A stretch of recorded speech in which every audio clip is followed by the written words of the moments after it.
Salam hörmətli müəllimlər və əziz abituriyentlər.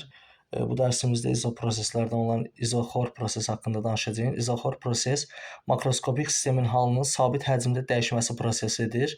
Yəni ki, V bərabərdir const halında izoxor proses baş verir. İzoxor proses ilk dəfə 1787-ci ildə fransız alim Şarl tərəfindən kəşf olunmuşdur. İzoxor prosesdə qazın təzyiqinin temperatura olan nisbəti sabit qalır, konstant.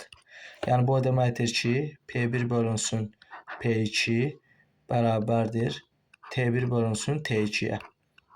İzoxor proses zamanı biz təzyiq və temperaturun asılılıq qrafikini çəksək əgər, yaza bilərik ki, deməli, təzyiq və temperaturun asılılığı bu şəkildə olacaq. Sabit həcmdə düz xətt olacaq. V bərabərdir konstant. İzoxor prosesdə sabit həcmdə verilmiş qaz kütləsinin sıxlığı da sabit qalır. Rho bərabərdir konstant olur. Həmçinin izoxor proses üçün qaz konsentrasiyasının düsturunu yazsaq, M bərabərdir M bölünsün V olacaq. Burada sabit həcmdə V bərabərdir konstant olarsa əgər konsentrasiyanın təzyiq və temperaturdan asılılığı P və T-dən asılılığı